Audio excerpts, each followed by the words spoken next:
Hey, Mike here. I just wanted to let you know that you can listen to Dark Poutine early and ad-free on Amazon Music, included with Prime.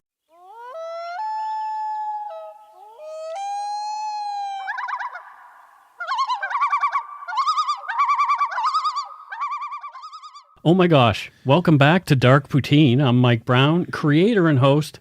Of course, my guest host again is my friend Matthew. Thanks for coming to help out once again. Hello, everybody. We had some amazing pizza for lunch. Uncle Fatty. Uncle Fatty, I love Fatih. Yeah. If you live in Vancouver or the area, and we are not paid to say this, Uncle Fatty's amazing pizza. The views, information, and opinions expressed during the Dark Poutine podcast are solely those of the producer and do not necessarily represent those of Curious Cast, its affiliate, Global News, nor their parent company, Chorus Entertainment. Dark Poutine is not for the faint of heart or squeamish. Our content is often intense, and some listeners may find it disturbing. We're not experts on the topics we present, nor are we journalists. We're ordinary Canadian schmoes chatting about crime and the dark side of history. Let's get to it. Put on your toque, grab yourself a double-double and an Nanaimo bar. It's time to scarf down some dark poutine. The few, the proud, the poutines. Oh, wow. The few, the proud, the Marines. Yeah, I know. Isn't that good? Yeah, it is good.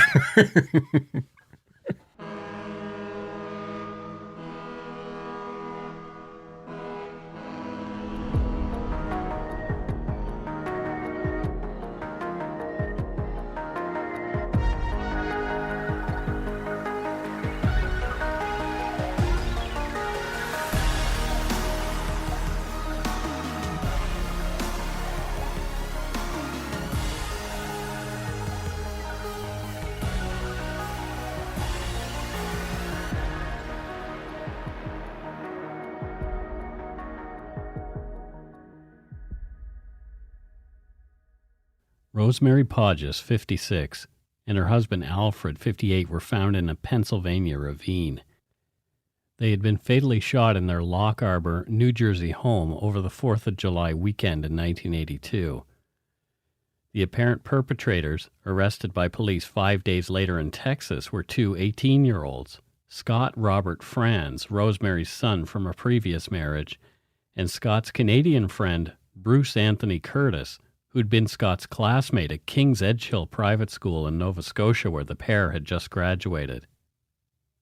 The events leading up to the deaths of Rosemary and Al Podgis would be extremely important in establishing what led the two teens, both with promising futures ahead of them, to kill Scott Franz's mother and stepfather. Was it cold-blooded murder? Or, as Bruce would later claim, a tragic accident caused by a faulty firearm? This is Dark Poutine, episode 171, Tangled Web, The Shootings of Alfred and Rosemary Podgis. Much of the research for this episode comes from the usual sources, court documents, and media reports. As well, extremely helpful was David Hayes' book about the case called Blood Knot, or No Easy Answers, depending on the edition you get your hands on. Bruce Curtis was a smart young man and came from a solid family, settled in Mount Hanley on the North Mountain near Middleton, Nova Scotia, the town where I would go to school 8 years after these tragic events in this case. Bruce's father, James, was a captain in the Canadian Armed Forces, and Bruce's mother, Alice, was mom to 3 grown children. Bruce had 2 older sisters, Anne, just married at 23, and Carol, the middle child. The Curtis family were doing well for themselves and lived on a large farm of over 750 acres, quite a spread in Nova Scotia. Bruce's parents saw potential in their son and wanted the best for him, so they sent him to Nova Scotia's prestigious private school in Windsor called King's Edgehill. There, the Curtises felt that Bruce would get the start he needed to send him on the way to a career in science. Bruce aimed to be an astrophysicist, and he had gotten the marks he needed to gain acceptance into the science program at Dalhousie University in nearby Halifax, and would start the next fall. Several of my friends attended King's Edgehill, a few not necessarily for their potential, but more for the structure provided by a strict private school away from home. For better for worse, many Nova Scotian kids looked at the school as a place where you were sent, as a punishment, not as a reward. According to the Wikipedia entry on the school, quote, King's Edgehill School is a Canadian private university preparatory boarding and day school located in the town of Windsor, Nova Scotia. It is the oldest English independent school in the Commonwealth outside the United Kingdom, founded by the United Empire Loyalists as King's Collegiate School in 1788, and granted royal charter by King George III in 1802. From the school's website, kes.ns.ca, their values page has some lofty ideals. It reads, Since 1788, our mission has been to create a stimulating, transformative culture that inspires students from all over the world to reach out and claim their true potential. Ours is a culture based on balance, yet stimulating environment, mutual respect, and supportive education. Our balanced approach to student development means that all aspects of life are nurtured, from academics and athletics to public service and spirituality. KES has a student body comprised of 350 students from around 20 different countries. The average class size of 13 students with an 8-to-1 student-teacher ratio is unheard of in public schools. The school boasts about 100% acceptance of their graduates into post-secondary institutions, and their graduating classes earned more than $1 million in university scholarships over the past 15 consecutive years. Not all the students at KES come from wealthy families. In fact, 1 in 3 students receive financial support to attend the school. Like many who are gifted when it comes to academics, Bruce Curtis struggled socially. He was quiet and described as rather awkward, albeit a nice, well-spoken guy. He was tall and gangly and bespectacled. There was nothing outstanding about him as far as smart kids from his era go. He loved games like chess and the strategy game Risk, and he was into computers. According to David Hayes' book, No Easy Answers, Bruce was, quote, an honors student, had been a member of the debating team, a competitor on Reach for the Top, CBC's national quiz show for students, and was the school's resident authority on J.R.R. Tolkien. Bruce Curtis and Scott Franz met on school outings to Halifax to go to Radio Shack to learn about computers and electronics, but did not become friends until bonding over a strategy game. From David Hayes' book, Blood Knot. Quote, Curtis had not said more than a half-dozen words to Scott Franz before the first semester of grade 12. One afternoon, playing Diplomacy, the World War I strategy game, Curtis, holding England, and France with Italy, entered into an alliance.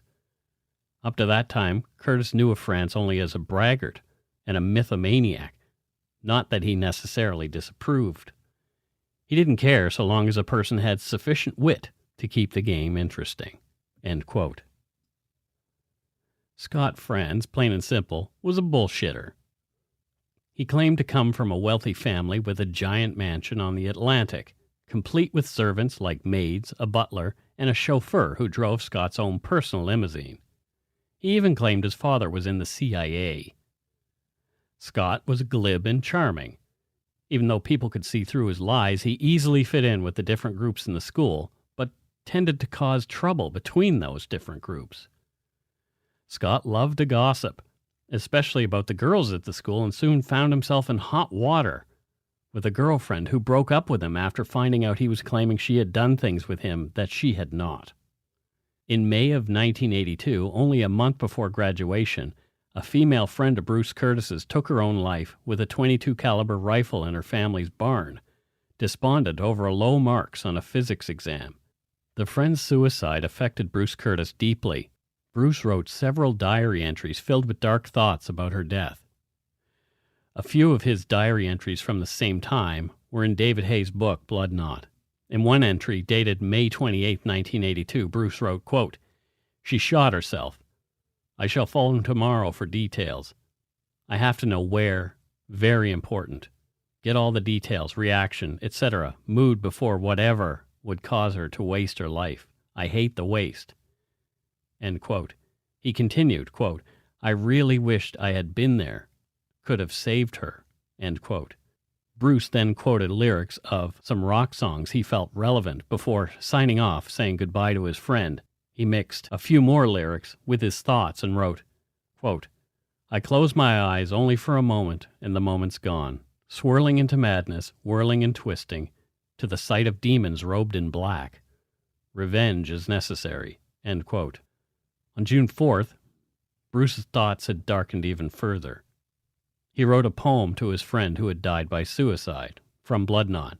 Quote, Purple skeins replace limbs, coins clang as madness rises, screaming silent building trees away.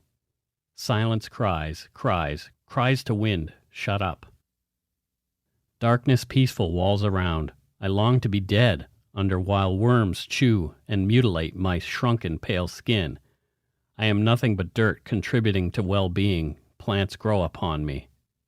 I rejoice. Nature reigns supreme in hollow of my chest. For nothing have I been, and nothing will I become. All illusions, visions and ghosts before my eyes dancing to a deadly rhyme.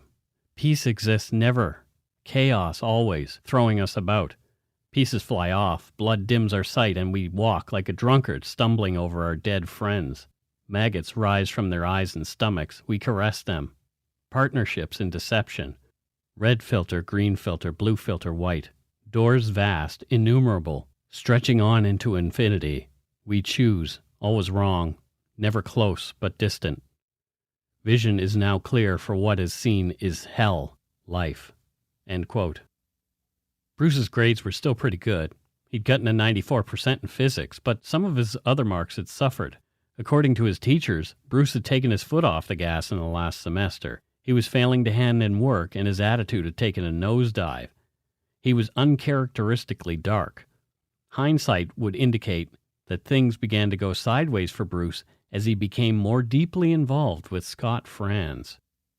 Not uncharacteristically, Scott was up to no good.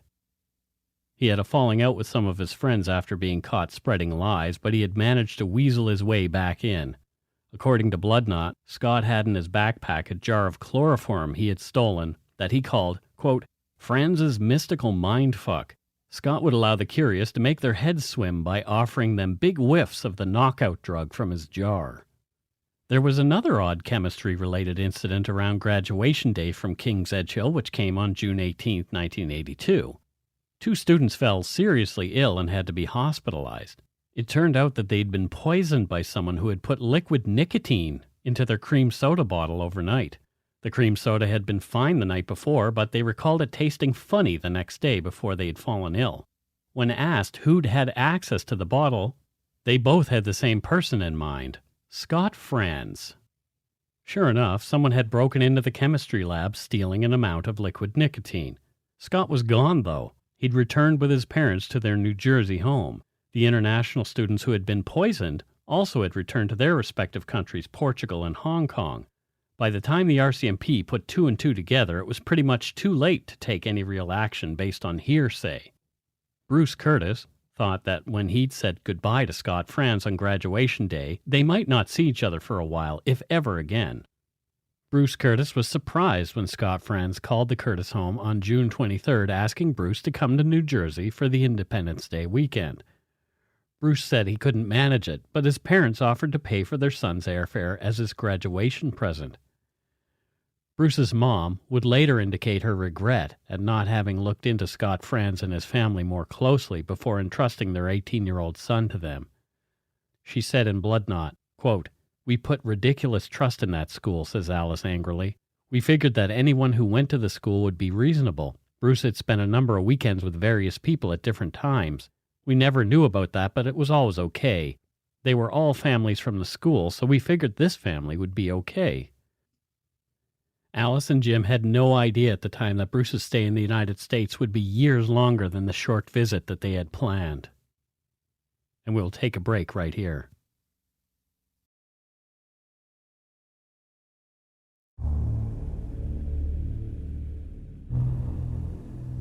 All right, so we're halfway through the show, Matthew. What are your thoughts so far on this case? 2 things. Okay.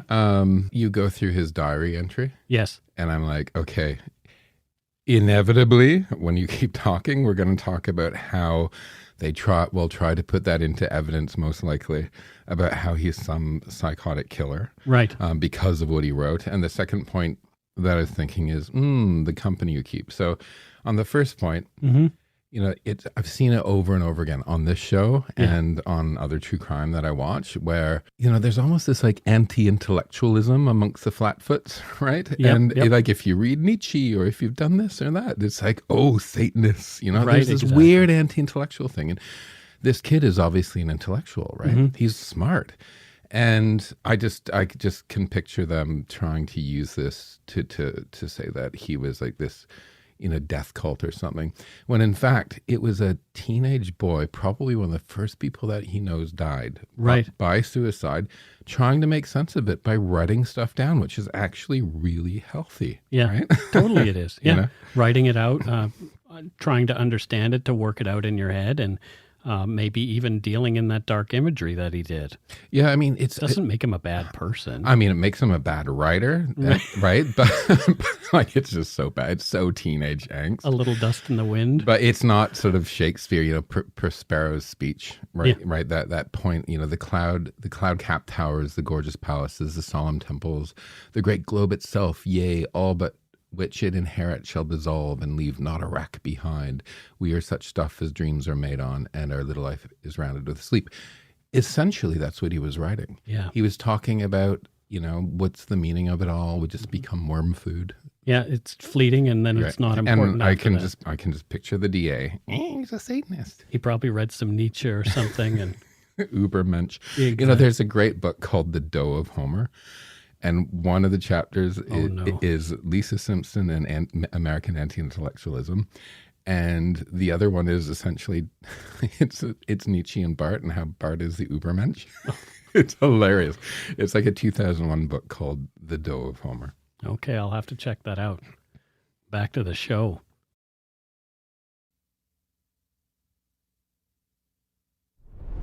On June 29th, 1982, Scott Franz and his stepfather, Alfred Podgis, went to the Newark airport to pick up Bruce Curtis, who'd flown there from Halifax via a quick plane change in Boston. The plane was late arriving.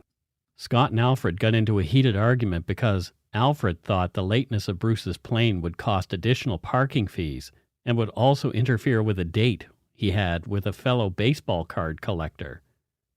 Bruce was taken aback by what he realized on his arrival. There was no limo. There was no chauffeur, just Alfred, Scott's stepdad, driving a crappy van. As they pulled up to the home at the corner of 401 Euclid Avenue in Loch Arbour, Allenhurst, New Jersey, Bruce realized that there was no manor by the sea either. It was also clear that, by the angry, hateful way that Scott and his stepfather spoke to each other, that there was no love lost between them. Nor was Alfred Podgis a rich man. He was a letter carrier. A respectable career for sure, but it was clear that Scott, perhaps feeling less than the wealthy kids at King's Edgehill, had lied at length about his true circumstances. Over the next few days, Bruce Curtis would learn just how bad things were in the Podgis home. He would be introduced to a world of domestic violence and verbal abuse that he had not encountered in his own home. According to the Dalhousie Gazette, printed on February 25, 1985, Al was an avid collector of baseball cards valued at over $20,000. But that was not the only thing he collected. There were also his guns, at least a dozen of them, and many of them were displayed openly. It was an alien world to Bruce Curtis. Things were so tense between Scott and his stepfather that Scott and Bruce spent as much of their time out of the house as they could to avoid run-ins with Al, who took every opportunity he had to belittle Scott, not to mention how much he verbally abused Rosemary. On July 1st, Scott went to the Englishtown post office to visit his mother at her job. Rosemary asked him to put gas in her car and purchase a box of .30 caliber ammunition for Al. Scott and Bruce went to the store and bought the ammunition, brought it home, and left it on the table for his stepfather. Later that day, Scott Franz and his stepfather had an argument over a $389 Social Security check, which Scott Franz received monthly because of the death of his natural father. There were several more tense moments the next day because Al Podgis left for work without taking Scott Franz with him.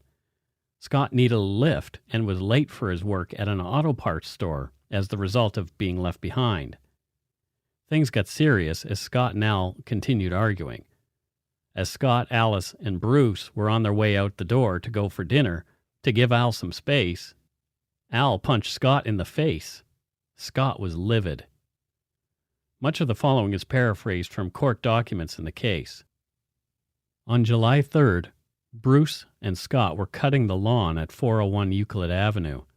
At around 11 a.m., they observed Al put some boxes containing rifles into his van, covering them with towels, and then lock the van again.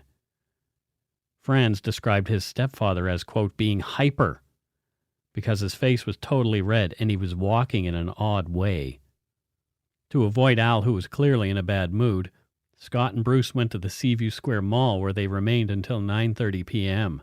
When they returned to Scott's home, the young men hid in the crawl space under the porch when they heard Scott's parents arguing loudly. They decided they would wait there for Al to go to bed before entering the house.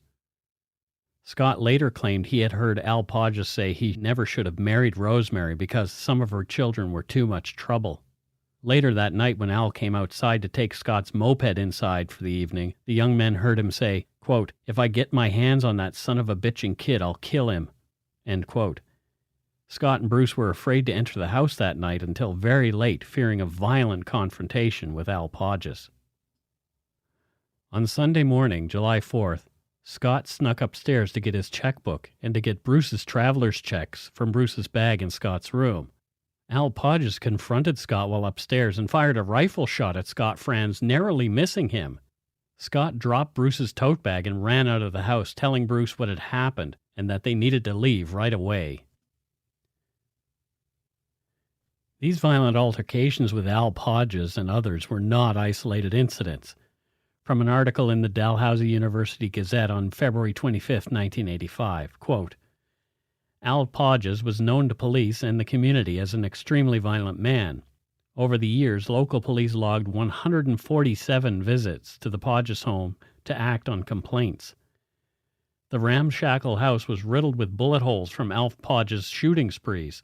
He had assaulted 2 of Scott's sisters with heavy objects, attacks which put each of them in the hospital. But the worst was reserved for his wife Rosemary. Al broke her arm on 2 separate occasions and once pushed her down a flight of stairs, breaking her back.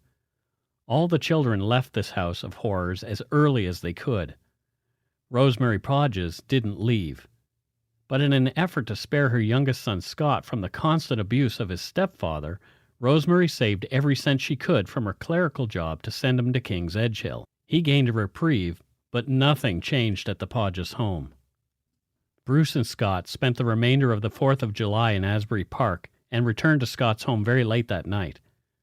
Before Scott Franz and Bruce Curtis entered the home that night, Scott broke into the locked van containing the box of rifles and took 2 rifles and a box of bullets.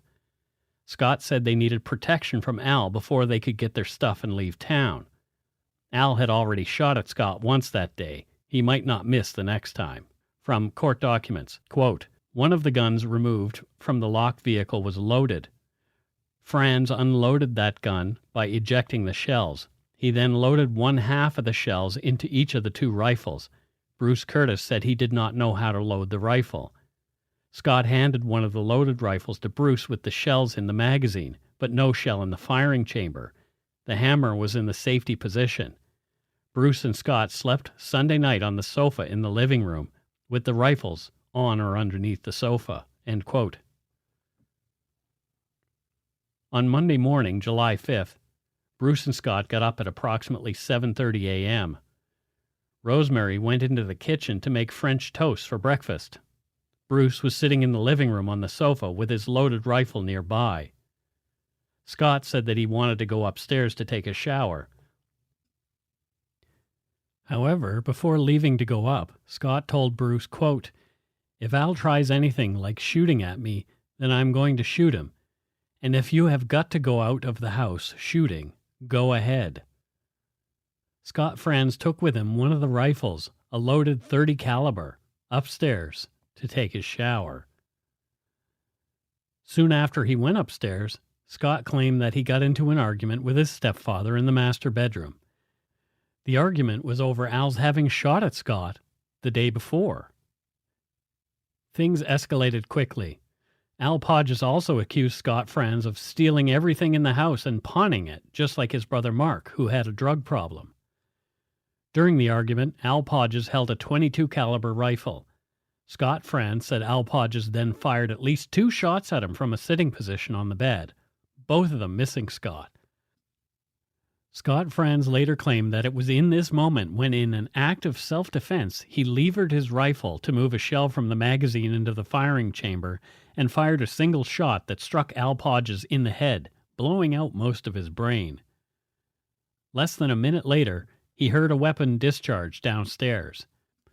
Scott Franz ran downstairs and found Bruce Curtis standing in the living room with the rifle in his hand and Rosemary Podgis laying on the floor, a pool of blood collecting below her. Bruce said, "What are we going to do?" When Scott Franz asked Bruce what had happened, Bruce responded, "I shot your mother."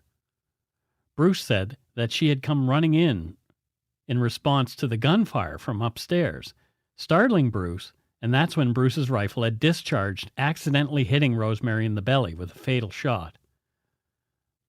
Scott pointed his rifle at Bruce Curtis and briefly considered shooting Bruce, but thought better of it because perhaps getting rid of 2 bodies would be easier with 2 people instead of creating a third one to deal with.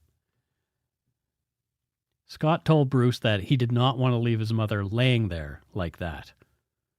Rather than call the police, the 2 young men cleaned up the house, including some of the blood, but left a lot of it behind. They put the bodies of Rosemary and Al Podgis into sleeping bags in a steamer trunk and loaded them into the van. The teens then drove across the border into Pennsylvania and dumped the bodies down an embankment into a ravine. They also disposed of the rifles and made their way to Texas, where a sister of Scott Franz was living. A wellness check on Rosemary and Alfred's home was performed by police on the Tuesday after the shootings. One of Rosemary's daughters called the authorities, concerned for her folks when they had not shown up for work that day. They'd have let people know if they'd been planning a trip. Police found a .22 under an upstairs bed, along with blood spatters on the wall and soaked through the sheets. Also on the property was a vinyl sports bag.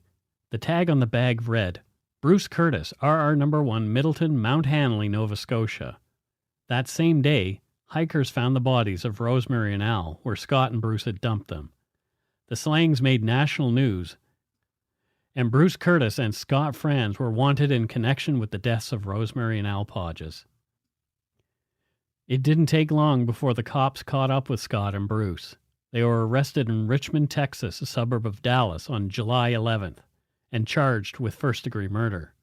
According to the Dalhousie Gazette, quote, "Under New Jersey law, flight from the scene of a crime is taken as evidence of a guilty mind. Psychiatrist Dr. Harry Brunt, who examined Bruce Curtis after his arrest, says the law is wrong. He says Curtis was displaying a pure panic reaction in which his only instinct was to get away from the scene and avoid the situation altogether, as if it had never happened. Anyone could react the same way, he says." End quote.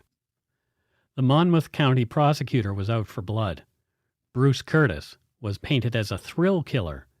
His quiet demeanor, the prosecutor said, was the mask of a devious criminal. The prosecutor wanted to use Bruce's diary against him, in particular the writings about his friend's suicide in the months before the slayings. Bruce was the weird one.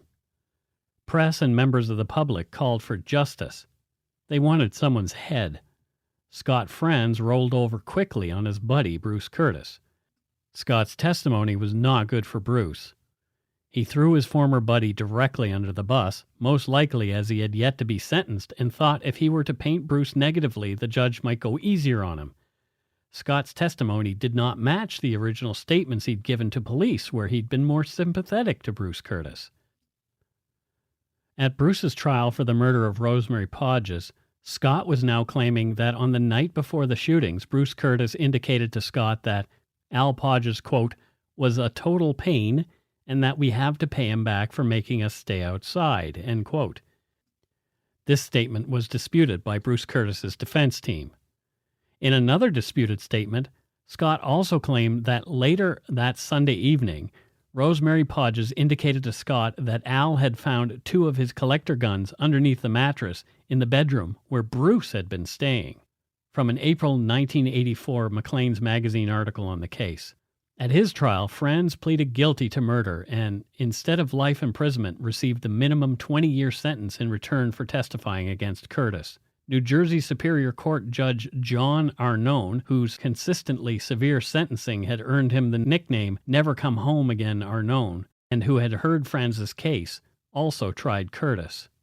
A voir dire was held to determine whether or not the prosecutor's inflammatory interpretations of Bruce's writings should be presented to the jury. The press was still in the courtroom during the hearing and reported on everything that was said. The interpretations were not going to be allowed, but the damage was done. There was no way that at least someone on the jury could not have heard about what was said there. In spite of the gun accidentally misfiring in court with the jury present, Bruce Curtis was still convicted. Although found not guilty of murder, he was found guilty of aggravated manslaughter in the death of Rosemary Podgis. The judge sentenced Bruce to the maximum he could, 20 years with no chance of parole for 10. Bruce's family, already having spent a lot of money on their son's defense and on being there for him during his trial, began the process of filing appeals on Bruce's behalf. The Curtis family and many others believed that Bruce had been punished far too harshly for his part in what had happened. Over the next 5 years, appeal after appeal fell on deaf ears. It didn't seem to matter to anyone that Bruce Curtis had no previous criminal record, nor did he show any indications that he would ever again be involved in anything like what had happened to Al and Rosemary Podgis. Finally, though, there was some movement. Bruce's family was finally victorious in bringing Bruce back to Canada, at least. From a Maclean's magazine article published on March 7, 1988, quote, "After months of delays and bureaucratic complications, New Jersey Governor Thomas Keene announced on February 26th that he had agreed to allow Curtis to serve the remainder of his term in a Canadian prison, according to the provisions of a U.S.-Canada prisoner exchange treaty ratified by the state in 1986. Curtis's mother, Alice, learned of Keene's eagerly awaited decision late Friday afternoon as she continued a protest vigil that she had started in January in front of the U.S. Embassy in Ottawa. She was, quote, delighted, she told reporters, but added, quote, "We believe as strongly as ever that Bruce did not get justice." From memoryns.ca, quote, "Curtis was transferred from a prison in Bordertown, New Jersey, to Spring Hill, Nova Scotia in 1988, and later moved to a prison in Kingston, Ontario. In 1989, Curtis was able to get day parole and enrolled as a first-year physics student at Queen's University in Kingston. The Bruce Curtis story was turned into a made-for-TV movie in 1990, entitled Journey into Darkness. The TV movie, a link for which I'll provide in this episode's show notes, is, for want of a better word, terrible. You can watch it, complete with the vintage commercials, on YouTube if you like. Somehow, it swept the Gemini Awards that followed that year. I guess there was not much competition. For locations buffs, the film was shot in Halifax and around Nova Scotia, and the now-defunct Hoagie's Steakhouse, formerly on Quimpool Road, features in one scene. Bruce Curtis was interviewed by the Canadian press, and part of that interview was released in September 24, 1989 issue of the Brandon Sun. Quote, Bruce Curtis said, "The reason I wanted to become an astrophysicist since I was maybe 12 years old is that there's a certain aesthetic quality to it. I find it very beautiful, the complexity of the problem and how it all fits together. It's very organized, the way physical laws interact and create the universe." Asked to compare the Canadian and American prison system, he said, quote, "I think the Canadian prison is much more into rehabilitation. It's much more concerned about the welfare of inmates." Curtis says he spent much of his days at Bordentown in its education department, tutoring prisoners in basic literacy, helping in orientation for new prisoners, interviewing them on their life expectations, and running a computer system. Asked whether he felt his imprisonment was justified, he said, quote, "If one accepts the act that I committed was in fact a condition for punishment, then I don't feel I was wrongly imprisoned." End quote. Scott Franz, passed away on August 4th, 1997, only a year after getting out of prison. In the end, he'd stayed behind bars longer than Bruce. I found another interview with Bruce Curtis that was published in January 2002 on Canada.com. Quote, "Now in Halifax, Curtis said that people don't recognize his notorious name. They don't even register," he said. While the sentence our known handed Curtis was meant to last until this year, he actually got off parole in 1995 because the rules were changed for Canadian criminals sentenced in the United States. The term was reduced for good behavior in accordance with U.S. laws, said his mother, Alice Curtis. Bruce Curtis was then working as a genome researcher at the National Research Council's Institute for Marine Biosciences near Dalhousie University. He was part of a team studying the bacteria that causes furunculosis, an infection that can be deadly for both freshwater and marine life stages of Atlantic salmon, particularly in farmed fish. Rather than spending his days in a laboratory, Curtis mainly works with computers, assembling sequences of data. Despite his work as a genome researcher, he hoped one day to earn a PhD on seaweed. Specifically, he was interested in distinguishing between different types of red algae. It's an area that hasn't been well studied, even though we're constantly surrounded by seaweed on the coast, Curtis said. To the rest of the world, it's a very important area of knowledge, but for some reason we tend to ignore it here in Canada and the United States, end quote. I'm not sure what became of Bruce Curtis after that, but if the last report is any indication, he most likely continued on contributing to society via his academic research. Today, he's probably just another face in the crowd.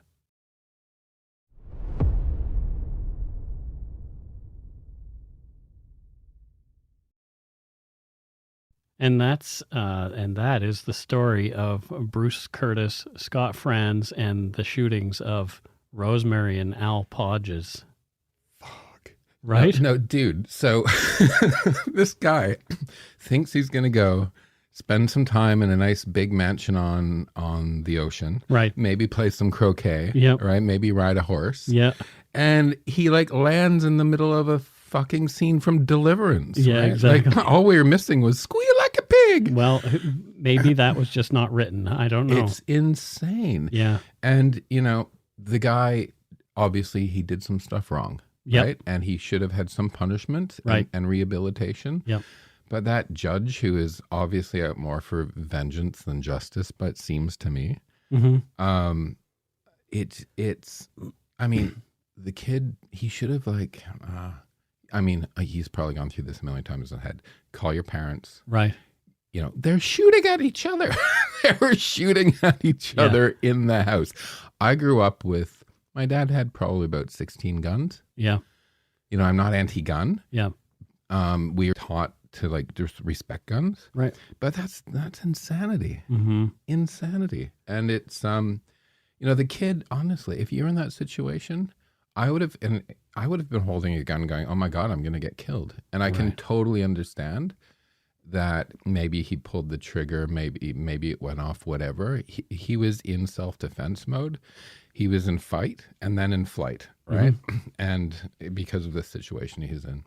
So I had never experienced any domestic violence or anything like that growing up, none. Nor in my I, house. nothing at all. If mom and dad were angry at each other, we didn't even know. Yeah, and I was with me, if they're angry with me, I was more afraid of disappointing them than being punished, because it was just the look of disappointment was punishment enough. Exactly. Right? Yeah. But my first experience with domestic violence was I was staying at a friend's place while my parents were out of town, and I was out with other friends, and came home to this place where I was staying and opened the door, and I heard screaming upstairs. So I walked up the stairs, trying to figure out what was going on. I heard my friend's mom yelling, clearly in distress, and then my friend's dad yelling, clearly angry. And so I came upon the bedroom, looked into their bedroom because it was at the top of the stairs. The door was open, and I saw this former football player having his tiny wife cowering in the corner. Horrible. And I didn't know what to do. I stood there kind of in stunned silence for a minute. It seemed like a minute, but it was probably a couple of seconds. And my friend's older brother was at the bottom of the stairs saying, "Mike, Get down here. Come down here. Right. You don't want to get involved in this. And so we went down and we hid in his room in the basement until the storm passed. That really makes me sad. It was probably one of the most memorable and worst moments of my teenage years. That's sad. And I mean, that's what was happening here. They're hiding under the porch. I mean, yeah. And this kid, you know, he was a bad egg, the American Scott kid. Franz, yes. But he didn't have a chance to be a good egg in so many ways. Right. If he was raised that way, you know? And I think it's like you said, Bruce Curtis thought he's going to play croquet and ride horses, and he ends up in this place. So he wasn't maybe in the right headspace to even deal with all of this stuff that he was continually shocked over and over and over again and traumatized by. Yeah. Because, like you say, he expects to go get a ride in a limousine. Yeah. I mean, I Google mapped the house. Yeah. It's not a terrible looking place. No, it's a typical, normal, sort of older suburban looking area, right? Yeah, It's not like he went to like a shack or something, but the horror inside, right? Yeah, the house, the Amityville house, is quite a nice area as well.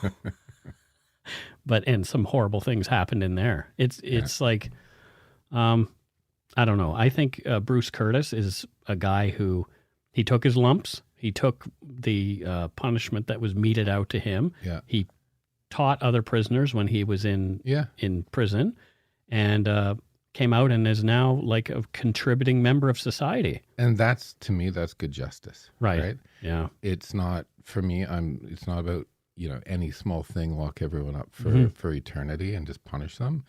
It's how can we move society forward. Right. I mean, of course, the most egregious stuff you're locked away for the rest of your life. But for sure, this wasn't the case. No. And I think that the judge who threw the book at him was a little overzealous and probably just liked to be, you know, he would have been a hanging judge back in the day. Absolutely. Yeah, you know. Oh, well, probably read too many cowboy stories there in New Jersey. I don't know if there were cowboys in New Jersey. Probably. I know the Sopranos were there, so.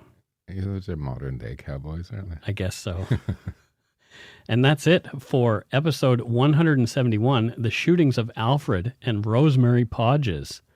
Pretty interesting stuff. Maybe I won't say pretty interesting stuff. That was kind of a cheap throwaway line. A little coarse, too. Little glub. Sorry, Rosemary, you're dead. Yeah, I won't do that. All right, so now it's on to voicemails. You can leave us a voicemail at 1-877-327-5786 or 1-877-DARK-PTN. That's right. If your call stands out, you might hear it on the show, and I have a few here for us this week. Yay. I like the calls. Here's the first one. Hey guys, my name is Laura, or as you might see me on the barnyard, Lunya, and I'm calling you from just across the water in Victoria. I just wanted to let you know how much I enjoy listening to your podcast.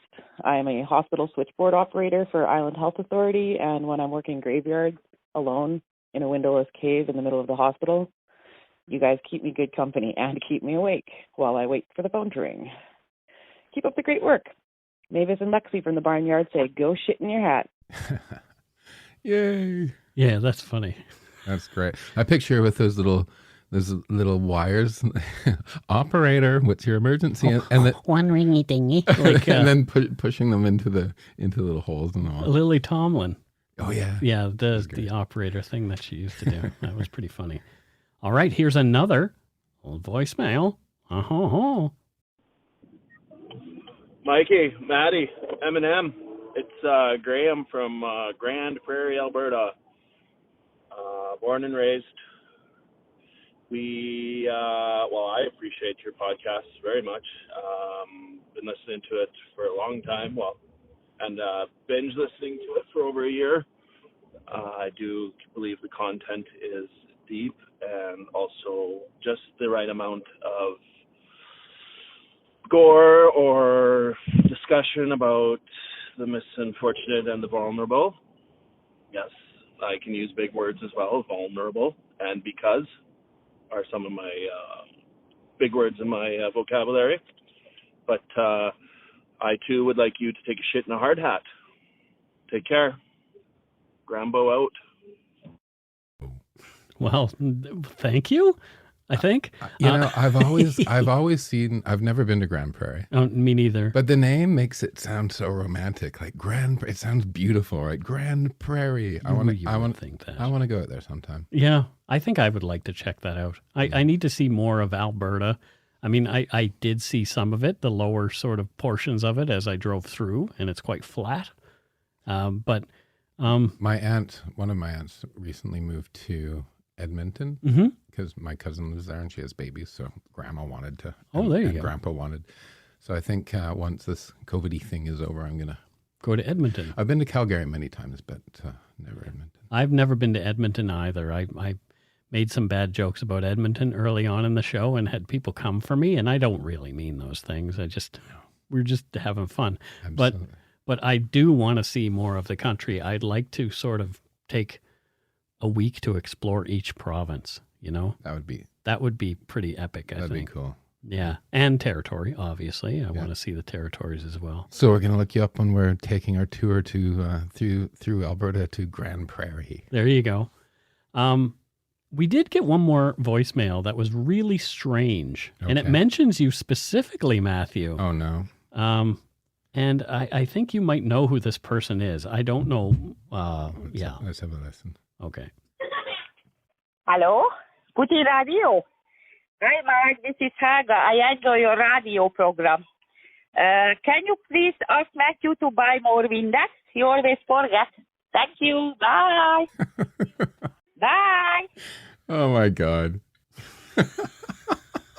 So this person is saying, please ask Matthew to buy more Windex? You know who that is? No, I don't know who that is. I told Helga, who is, she helps me around the house. I told her to start listening to Dark Poutine, and I guess she's called in. And I do always forget to buy Windex for Helga, so I promise I will. So that's the lovely Helga from the Helga Chronicles, everybody. Helga needs her own podcast, I think. Helga is the best, honestly. She's so funny. But she needs you to translate. Yeah, for her. I know. Because her accent is It's rather... a fantastic accent. Yeah, it's very good. That's Hungarian accent. She's Hungarian? Oh, yeah, good. Yeah, cool. Yeah. I had a friend of mine in elementary school was from Hungary, and his name was Peter Portanier. Okay. It was an interesting name, and we called him something very rude. No. Yeah. Do you know when you're young in Hungary? Yeah. You drink red wine with Coca-Cola. What? Red wine and Coca-Cola. Just to cut it? Yeah, it's what the kids in Hungary drink before they graduate to drinking properly. Well, there you go. Yeah. So thank you to all our voicemail leavers, including Helga, for sure. You can leave us one again at 1-877-327-5786 or 1-877-DARK-PTN. PTN. Exactly. So now it is time for us to move on to our weekly patrons. And we have, again, a lot of them. Yay. So first up, from Parts Unknown, we have Stephanie Zimmerman. Stephanie? Where's Stephanie from, Matthew? Stephanie is from Bender, Moldova. Bender. I don't want to get into the word bender too much with you, Matthew, being as you have been to the UK and lived there for a while. Oh, the UK has the best bad descriptions for gay people like me. Well, okay, so Bender is one. Bender. I mean, it's so ridiculous that I laugh whenever. So Bender is one, which is hilarious. Yeah. Shirt lifter is Shirt another. lifter, and my favorite is uphill gardener. I have no fucking clue what it means. So you're an uphill gardener? I don't know what it means. Well, so Stephanie is from Bender in Moldova. So Bender is a small republic that borders Romania and the Ukraine. Okay. And she works the machine. She's a bending machine operator. Oh, so she bends things. Yeah, appropriately. Right? Okay. Yeah. Well, there you go. Yeah. Well, thank you, Stephanie Zimmerman, as you bend things in Bender. This Bender thanks you for your bending. Ashley Hatcher. And Ashley is from Crestview, Florida. Florida. So what does Ashley do there in Florida? Ashley works at the Salvador Dali Museum. Oh, my goodness. Which is up in St. Petersburg. I don't know how close that is to our show. Really? Yeah, so she's a surrealist painting specialist. Wow, that's awesome. Yeah. Wow. Yeah. So painting surrealist. Well, she's a specialist in Dali. Okay. Yeah. Yeah. Yeah, I like Salvador Dali. Yeah. The melting clocks and all that kind of stuff. Yeah. Yeah. The elephants. Yeah. And plus LSD. So next up, we have Jade Geisbrecht. And Jade is from St. Paul, Alberta. And that, I believe, is outside of Edmonton. Okay. Yeah. So what does Jade do there? Jade is an ATM operator. Oh, so does she help people with ATMs? No, well, she's quite short in stature. Oh. Which is... So she lives inside the ATM. There's actually a little person that counts the money and slides it through once you ask for it. Well, there you go. She's one of them. What? I've never seen them come out for a lunch break or anything like that. Do they have to? They have tunnels underneath. They have tunnels underneath? Yeah. Well, that's very creative. It's true. It's not creative. Well, thanks, Jade. Next up, we have Kim, only Kim, and she is from Foothills. Actually, her name is Kim Breckenridge, and she's from Foothills, Alberta. Another Albertan. The Albertans are really stepping up. What does Kim do there in Foothills, Alberta? Kim is a professional rugby player. Wow. She's a fly half. What does that mean? God, I love that game. It's a position? Yeah. Okay. Yeah. Do you like? Yeah, I've taken you to rugby games. Yes, you have. Yeah, rugby's the best. We quite enjoyed that. It's the only sport that I'm into. There you go. Yeah. Next up, we have Glynis Hunter, and she is from Mississauga, Ontario. Oh, we had somebody from Mississauga last week. Yes, we did. And what does Glynis do there in Mississauga? Glynis is super smart. She's a computational quantum chemist. Oh, wow. Yes, and she still listens to Dark Poutine. I'm always surprised by some of the jobs that people have that listen to our show, especially as, I'm a bit of a dum-dum myself. So, You said it. Yeah, I did. Next up, we have Nicola Goodman and Next up, we have Nicola Goodwin, and Nicola is from Half Moon Bay in British Columbia. I like that. Half Moon Bay. Half Moon Bay. You know, I don't know, but I actually picture her running like a little art shop. She's a painter. Oh. And she has this like cute little, she serves coffee and she has her paintings on the wall and has a dog and a cat that sort of hang out in the shop. Oh, there you go. Yeah. Sounds nice. Like a Half Moon Bay sort of thing, doesn't it? That does sound like a nice Half Moon Bay thing. Next we have Eric Renberg. And Eric is from Blaine, Minnesota. Blaine, Minnesota. I've heard of that place before. There's Blaine, Washington, you've probably heard of. But I don't know why you would have heard of Blaine, Minnesota. But anyway, so what does Eric do there in Minnesota? What does Eric do in Minnesota? Yeah. In Blaine, Minnesota. Yeah. I don't know. You don't know? Well, I thought he was like a newspaper press operator and just grinding out the newspapers. Oh, no, you were wrong. He's a typesetter. Well, okay. So I had the wrong job, right industry. Yeah. Oh, okay. There you go. Old school. He's big into fonts. He's the font man. The font master. Font meister. Next we have Donna Peebles. Donna. And Donna is from Austin, Texas. Austin, Texas. I have family in Austin. I had fun in Austin. Did you? Yeah. I've never been. Yeah, it's a great place. I'd like to go. Yeah. For South by Southwest. Young, vibrant. Yeah. Yeah, I was launching a drinks brand way back when. Way back when. And that was Smirnoff Ice. And that was one of our test markets. So so this was the best job ever.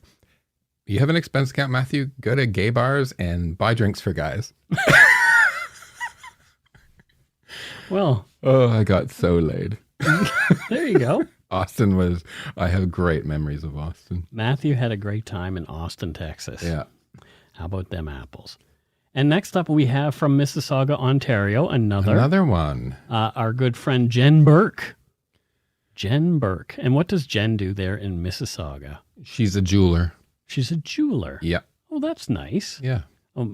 Does she specialize in anything? Like any particular kind of gem would be her favorite? Or? She actually, I say jeweler, but she cuts diamonds. Oh, wow. Yeah. Okay. Yeah, that's quite precise, that work. It is. Can you imagine like screwing it up?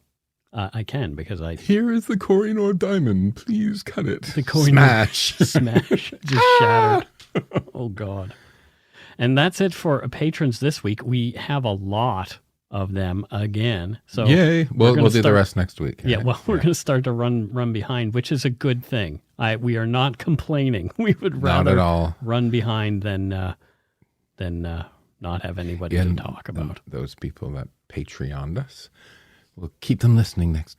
Next up, let's move on to PayPal and see if we had any donut money this week. I think we might have had a couple. So first up, we have Levi Hansen. And I don't know where Levi is from, but you can take a wild guess. Levi says, "Hi, Mike and Matthew. We're going to ship you donuts once we opened our new donut shop. Ooh. But thought better of it and instead sending you cash for fresh ones. Keep up the good work, Levi Hansen." So we know what Levi does. He makes donuts. That's and he amazing. runs a donut shop. Levi, if you want to let us know where your donut shop is. Because I'll be there. Matthew will be there, but we will tell people, go see Levi at his donut shop. Where is Levi? Let's just assume. Where is he? Yeah.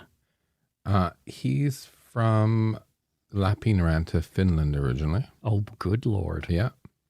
And what does he do there? Well, we already know Well, what he before he started his donut shop, he was a Lappeenranter. Okay. So he stands on a racetrack and runners. He rants at them as they lap. He rants at them, telling them they're shit. They're going too slow to keep them going. Oh. Yeah. Well, you know. Have you ever been to Lappeenranta? No.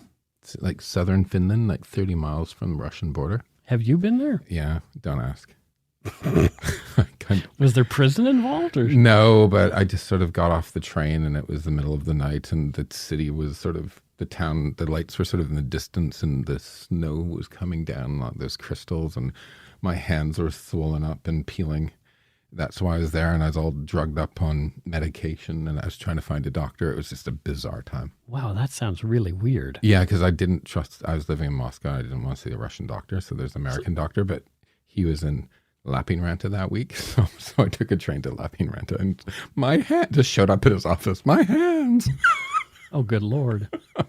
Well, anyway. Sorry, that was a little bit of a segue. Wow. Donuts, yes. Please tell us where your shop is. Exactly. Next up, we have David Gaddis. He says, "I only currently subscribed to 2 other podcasts, the most expensive being $13, so I thought I'd offer you some more." Well, thank you, David. My name is Sarah Galt. Well, I guess David Gaddis is the account that she's using. Okay. And I'm in New Hampshire, USA, so we're good for a place. Nice. For a job, I sell... Oh, she's even telling us the job. Thank you. This is hard sometimes. "I sell pieces of your childhood back to you. I restore vintage toys from the 1980s and early 90s and do 1960s doll repair." That's actually really cool. That is a very friggin' cool job. If you want to leave us your actual job in the or make one up for yourself, feel free. We'll use it. Absolutely. She says she's found our lovely show through a random string of other true crime podcasts, and that eventually led to us. And so thank you so much, Sarah Galt. Now I'm sitting here thinking of all the toys from when I was a kid. Right. And I want to A, find them, and then B, get Sarah to fix them up to repair them. One toy that I really missed was I used to have the G.I. Joes. Do you remember G.I. Joe, the actual tall G.I. Joes, not the little tiny figures, but the posable large ones? I had one who had a brass diving helmet and a canvas diving suit and then brass boots with a lead weight around his waist. So it was like a real diving outfit. And the problem was, I had him on a fishing line and put him out over the back of the boat that was moving, not understanding physics at the time. And you don't understand physics now. Well, not well. I understand this well enough now that I would not do this again, probably because I learned it then. Yeah. But the line snapped. So somewhere in the ocean, probably fathoms deep, is standing my little tiny G.I. Joe in his diving bell, with his diving helmet and all that kind of stuff. So I would love to have that back. I didn't have one of those. No? I did. My brother once said to me, he's like, I realized you were gay when you asked for and got an Easy Bake Oven for Christmas. I was like 10. I wanted an Easy Bake Oven. Yeah, there's no problem with that. And, you know, Easy Bake stopped making them pink all the time. A little girl actually wrote in saying my brother would like to Easy Bake as well. Why is it pink? And so I was just ahead of the curve, people. I was ahead of the curve. There you go. But I don't mind pink. Yeah, there's nothing wrong with that. But, you know, the whole sort of pink is for girls and blue is for boys and everything's this way.